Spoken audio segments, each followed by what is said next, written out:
plus encore 99% du mélange. Et ainsi de suite. Et à chaque fois que vous faites le premier mélange, on va appeler ça CH1. CH2, pour ceux qui ont déjà pris l'homéopathie, vous savez ça, hein? CH2, c'est la deuxième de dilution. D'accord? Et CH3, c'est le troisième, etc. Alors, CH, ça vient de centésimale hahnemannienne. D'accord? Parce que c'est Hahnemann, Samuel Hahnemann, qui a découvert et diffusé cette façon de se soigner. Et je crois qu'en France, on ne doit pas se dépasser le CH30. C'est ça? Voilà.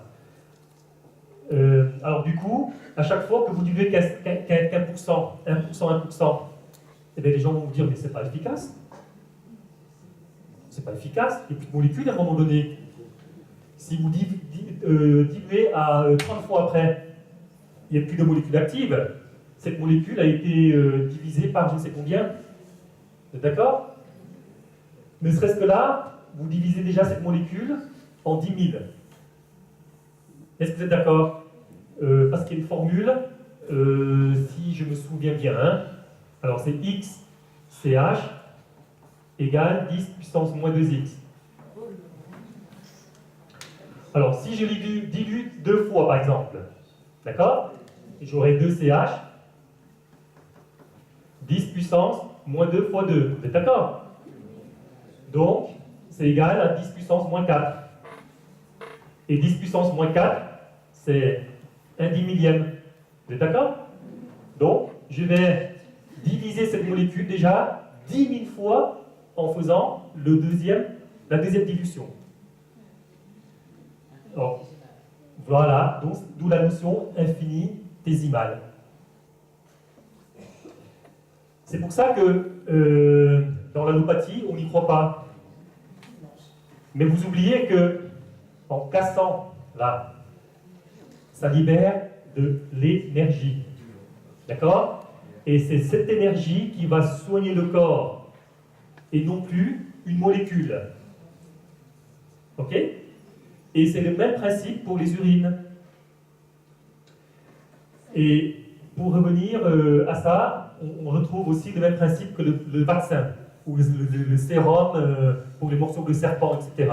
D'accord? On dilue des substances qui normalement sont néfastes, mais on va les utiliser pour vous soigner.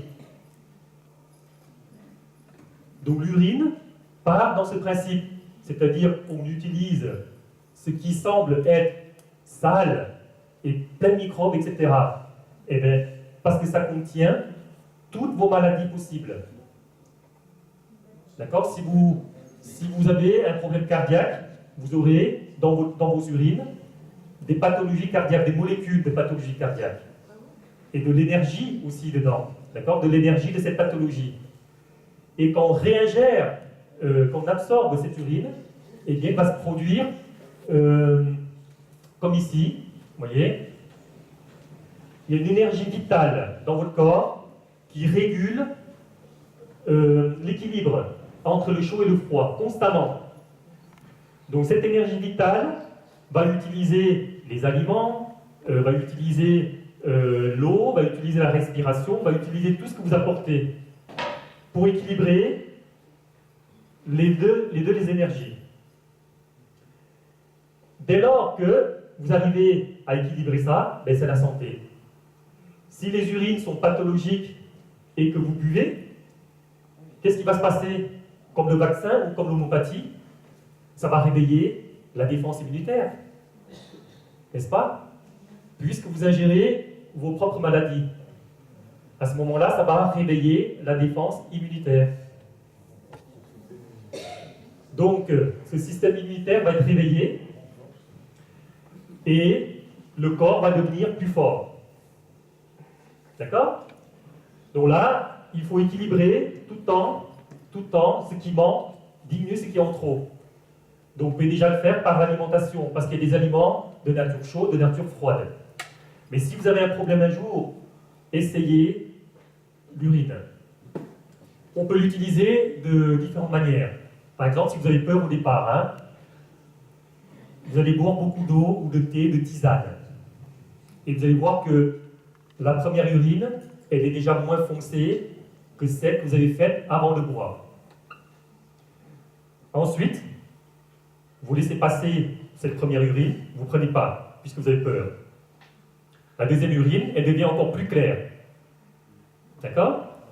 Eh bien, je vous demande d'aller sentir l'odeur que dégage l'urine. Ça sent ce que vous buvez, le thé ou les tisanes de différentes sortes. D'accord? Ça sent plus l'urine. Et à ce moment-là, si vous avez peur, mettez un petit peu sur votre peau et sentez. Vous verrez que ça ne sent pas grand-chose. Et ensuite, vous pouvez diluer, si vous avez peur, dans un jus de fruits. Un quart, trois quarts. Un demi, d'accord? Ou trois quarts, un quart d'eau, ou de jus de fruits. Ou, pour ceux qui sont courageux, ben, vous buvez pur. D'accord? Vous savez, quand vous buvez de la bière, la première fois, c'est pas bon. La première fois, c'est pas bon.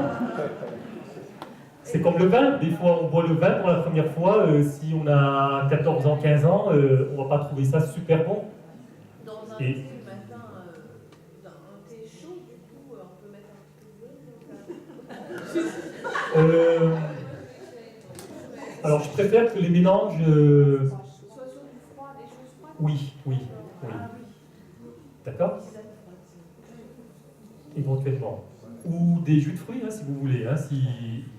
Et pour avoir pratiqué, parce que je l'ai fait également, ce qui est formidable, c'est que quand on boit du thé, on reboit après le riz, on a l'impression vraiment de retrouver l'odeur du thé. Oui, c'est ça.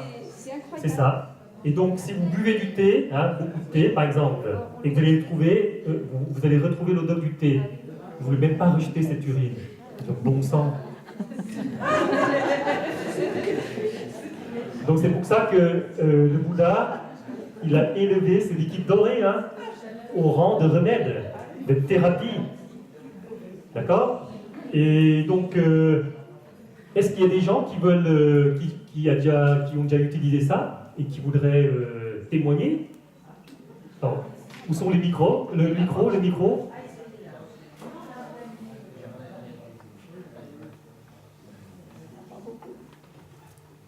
Alors moi j'ai essayé à l'occasion d'une conférence que j'avais vue d'un médecin de Suisse. Oui.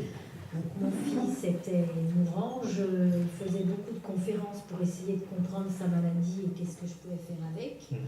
Et j'ai assisté à une conférence sur les urines d'un médecin suisse et je me suis dit pourquoi pas. Oui.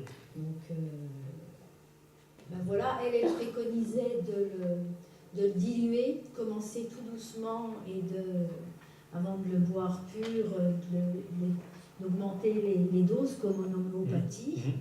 Et puis, j'ai trouvé ça que c'est... Bon, il y a des urines qui sentent mauvais suivant ce qu'on mange, mais voilà, ça m'appartient. Donc, ça ne m'a pas du tout gêné de... Bon, ça choque au départ, mais... Voilà.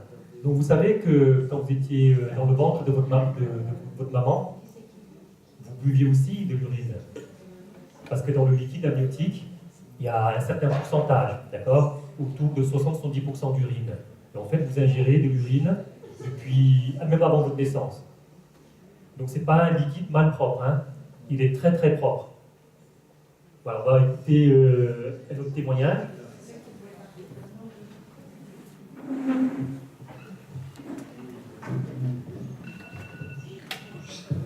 Vous m'entendez? Oui, c'est bon. Moi, j'ai fait l'expérience il y a 2 mois et demi où j'ai eu un problème très grave concernant une allergie avec des chaussures qui avaient du latex. J'ai côtoyé des spécialistes en Suisse, en Belgique, en France, chez M. Valeski à Dijon, et j'ai pas trouvé de solution. Et ça fait 3 ans que ça dure, ça durait, enfin, je peux dire. Et je connais M. Denis depuis plusieurs années où il m'a soigné plein de choses qui m'étaient vraiment utiles, on va dire, où j'ai laissé plein de médicaments tomber parce que ces soins m'ont apporté beaucoup de choses, du dos, du ventre, puisque j'ai eu plusieurs opérations. Et pour en revenir aux pieds, je lui en avais jamais parlé parce que je ne pensais pas qu'il avait une solution pour cette chose-là. Et de ce fait, il y a 2 mois et demi, il me dit ça va. J'ai dit oui, non, oui, ça va pas mal. J'ai pas grand-chose à vous demander aujourd'hui parce que ça va pas mal. Mais j'ai toujours des petites choses. Il m'a dit bah alors, j'ai dit c'est quand même mes pieds. J'ai dit je ne les ai jamais montrés, je vous en ai jamais parlé, mais j'ai une allergie et elle n'arrive pas à passer. Alors il m'a dit bah montrez-moi ça. Moi je mets des chausses évidemment. J'enlève les chaussettes et je lui en ai montré qu'un. Hein. Alors j'avais des plaies qui étaient déjà beaucoup moins profonde qu'il y a 3 ans, puisque je mettais des pommades qui me coûtaient très cher et qui servaient à pas grand chose, mais voilà, je me chaussais 2 tailles au-dessus avec des baskets parce que je ne pouvais pas mettre de chaussures. Et quand je lui ai montré, donc, il m'a dit, mais il fallait le dire, je ne pensais pas qu'il allait me trouver une solution. Et donc, je pense qu'il a commencé par me faire une petite piqûre, hein, une petite, comment ça s'appelle, une acupuncture. Et il m'a donc parlé de l'urine. Il m'a dit qu'est-ce que vous faites? Alors je faisais des bains de pieds avec du sel, avec du vinaigre, je me les frottais avec tout ce que je pouvais trouver à force. Et la seule chose qui me guérissait un petit peu, c'était les bains de mer quand je marchais dans le sable, parce que ça faisait des peaux, des grosses crevasses. Et il me parle de l'urine. Vous avez déjà entendu parler? Oui, j'en avais déjà entendu parler, mais bon, pour moi c'était loin, il y avait des remèdes qui étaient plus... Voilà, et en fait non. Et j'ai commencé le soir même, où j'ai fait pipi en arrivant chez moi dans une cuvette. Je me suis organisée, j'ai bu pour en avoir pas mal pour faire mon bain de pied le soir. J'ai fait à 10h30, enfin 22h30.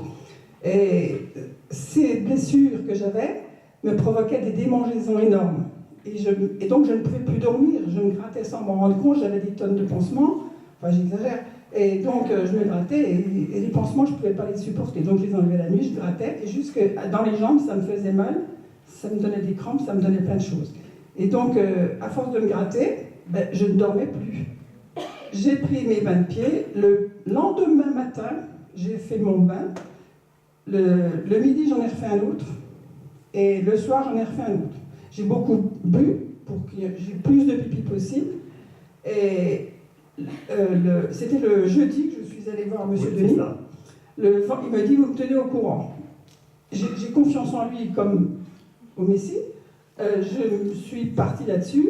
Et entre-temps, donc, pendant ma visite, on a parlé de l'urine un petit moment quand même.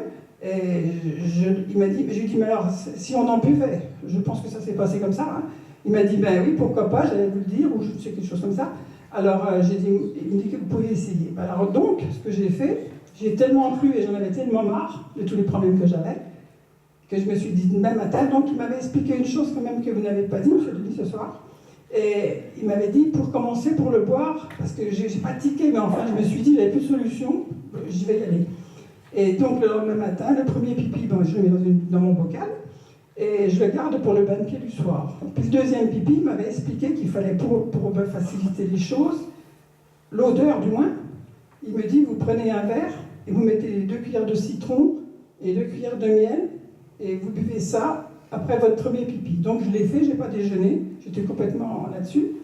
Et quand j'ai fait pipi de cette potion magique, comme je dis, j'ai mis dans un verre, j'ai fait pipi une bonne partie du gobelet, quoi, du verre, et je l'ai pris dans la main, il faisait donc 37 degrés, tout à fait, tout chaud, tout cuit. Et je me suis dit, ben oui, c'est vrai, j'avais l'élan, j'avais la force, j'avais la rage, et je me suis dit, j'y vais. Je me suis vite mis dans ma glace au-dessus du lavabo, à tout hasard, et j'y suis allée carrément. J'ai bu 3 grosses gorgées. J'ai senti aucun goût. C'était doux, il n'y avait pas d'odeur, je n'ai pas trouvé qu'il y avait quelque chose qui me dérangeait. Eh bien, je me suis avalé le reste, et j'étais contente de moi. Je me suis dit maintenant, alors j'en tremblais en fait, de l'avoir fait. Et je me suis dit, c'est pas mal ça, mais maintenant, est-ce que ça va avoir un effet positif? Alors, je continue ma démarche, je continue, et je ne sais plus si c'est le lundi que je vous ai fait un texto. Samedi. Le samedi, voilà. 2 jours après. 2 jours après, je l'appelle, je ne me gratte plus, donc je dors mieux. Mes cicatrices qui étaient vraiment sévères, c'était des crevasses énormes. Et des gratouilleries, puis des écorchures, quoi, qui ne guérissaient pas, ça poussait sans arrêt. et ça faisait des bouts de peau par-dessus mes doigts de pied. Et je me suis dit, mais j'ai même dit plus que ça. J'ai dit, c'est pas possible, j'y crois pas. J'ai dit, c'est en train de sécher. Alors je lui fais un texto et je lui dis, ben, c'est franchement une réussite, quoi. Ça me gratte plus, j'ai plus mal aux jambes déjà et tout ça. Et j'ai continué, ça fait 2 mois et demi que je le fais. Je le bois, je me frotte les yeux parce que j'avais un problème d'yeux aussi où je mettais des gouttes qui me brûlaient plus qu'autre chose. Je le fais avec le pipi chaud du matin. Moi, je préfère. Et l'autre, je le garde pour le bain de pied du soir. C'est... Sacrée organisation. Ah ouais, je suis très très organisée. Et maintenant, ben, je me tartine partout, tous les matins. Oui, dans ma salle de bain. Bon, ça m'arrive quand je vais chez mon frère, quelquefois, c'est ce que j'ai dit, c'était un petit peu ce qui me gênait, quoi. Alors je prenais quand même mes bouteilles, et puis à un moment où j'étais chez mon frère, je lui dis, mais qu'est-ce que t'attends? T'en fous un temps dans la salle de bain? Ben, j'ai dit, je vais pas te le dire, mais voilà ce que je fais. Il m'a dit, ben, fallait le dire. Il dit, tu sais, moi je suis au courant de ça, qui me dit que ça s'est fait. Ah ouais, j'ai dit, bon, ben, très bien, la prochaine fois je saurai. Et donc de ce fait, moi j'ai plus de crevasses du tout. Je rappe plus comme je rappais comme une malade parce que je savais pas qu'il fallait pas rapper, parce que je savais plus comment faire. Et je ne mets plus de produit du tout. J'hydrate simplement avec une simple huile d'olive que je mets le matin quand même pour pas que ça revienne, quoi, évidemment. Et je suis vraiment en pleine forme parce que je bois mon urine tous les matins et le soir je me gargarise, je bois mon petit apéro comme ça. Ouais. Et j'y vais tout à fait. Et je ne l'ai jamais dilué parce qu'il ne me l'avait pas dit d'abord. On n'en avait pas parlé de ça, hein, de la dilution avec quelque chose. Parce que je crois que c'est mieux pur. Comment? C'était mieux pur. Oui, c'était mieux pur et ça ne sent franchement rien. Voilà. Le deuxième pipi avec le citron et le miel, ça ne sent absolument rien. Et donc je me tartine de partout. Les mains, les taches, tout ça, voilà, ça va. C'est nickel. Donc la tâche, sur les bras, j'avais fait des coups de soleil. J'avais des plaies, j'avais été opérée du ventre où j'avais eu une plaque. Et sous cette plaque, ça me faisait des boutons. Et j'ai tartiné là, puis après je me suis dit, tant qu'à faire, ben, j'y vais partout, puis c'est tout. Puis voilà, et tout va bien, quoi, voilà. Et donc, mais je continue, hein, je crois que je le ferai tout le temps. Donc ça vous encourage, j'espère. Hein. Et c'est pas de l'inventer, hein, attention, c'est vraiment du réel. Ah, les yeux, ça va drôlement bien. Ah, je mets toutes les gouttes qui me collent tout le de nez. Pardon, voilà. Donc là, vous voyez que là, facile à contenter, à trouver, et sans conséquences néfastes. Et plus de Il n'y a pas de médicaments. conséquences. Plus de médicaments. Alors moi-même, même sans avoir de problème oculaire, je fais des bains oculaires tout le temps. D'accord? Je fais du lavage nasal, donc j'aspire avec une seringue, et hop, on y va. Si vous avez une poire, ben vous faites avec une poire. Oui, puis les oreilles aussi, parce que Les oreilles, alors. psoriasis, les oreilles, le nez, les yeux. Tout à fait. Si vous avez tout des passe. otites, et bien vous faites ça, je vous assure. C'est hyper efficace. Regardez, elle a tourné pendant 2 ans, d'accord, voir les grands spécialistes de l'Europe, et elle n'a pas su que c'était facile à trouver. Et j'ai mon ami qui est à côté de moi, qui a connu mes problèmes, où je mettais 2 pointures de plus et je mettais des baskets, et ça durait longtemps, hein, tu peux le dire, elle était avec moi, que je ne pouvais pas me chausser. Donc en fait, si vous avez une conjonctivite, il faut y aller. Hein. Maintenant, je tartine. Oui, voilà. Pour les enfants, ils sont. Oui. Alors après, c'est difficile de recueillir leurs urines, sauf si vous pouvez, hein. Sauf si vous pouvez. Il n'y a pas de problème. Oui, et ils peuvent boire leurs propres urines. Voilà, sans problème. Alors, donc, pourquoi ça a cicatrisé? C'est grâce à l'urée. D'accord? L'urée est un produit hyper efficace pour nourrir la peau, pour hydrater la peau, etc. etc. Donc, si vous lisez dans vos pots de crème, hein, des antirides ou les crèmes hydratantes, ben allez voir les compositions. Vous allez toujours avoir de l'urée. Ce qui veut dire que, vous voyez, vous êtes content de payer un pot d'urée qui contient les urines des autres, et que vous avez peur de vos propres urines. C'est ça que je ne comprends pas. Voilà. Moi, je propose une autre conférence pour ceux qui sont intéressés sur Voilà. l'urine, sur les selles, avec une pratique, si vous voulez, et peut-être que le stage Le au stage, mois de on va juin, mettre en place tout au ça. lieu de faire à manger, moi je pense qu'on On va peut voir les peut-être urines en 2 diminuer jours. le prix, et encore, vous savez que faire un stage de jeûne, ça coûte très cher. Hein. Donc on ne sait même pas, voilà, mais moi je vous propose, si vous êtes d'accord, 2 jours de jeûne, hein, si vous venez. 2 jours de jeûne et on boit notre urine, ça va Voilà. être très sympa, mélangé avec de la bière peut-être. On pourra. Non. Ok. On pense à conclure, s'il te plaît, Léna. Très bien, voilà. Donc voilà, aujourd'hui, j'espère que vous allez voir à partir d'aujourd'hui la réalité de la vie. D'accord? Cette réalité de la vie à travers toutes les situations. Et deuxièmement, vous pouvez vous soigner gratuitement. Ça ne coûte pas cher. Rien que de l'eau que vous payez, peut-être quelques centimes. D'accord? Voilà. Et c'est très efficace. Donc pour ceux qui ont des problèmes, là, des épicondylites, des problèmes de genoux, mettez dessus, massez-vous dessus. D'accord? Vous verrez. Et c'est hyper efficace.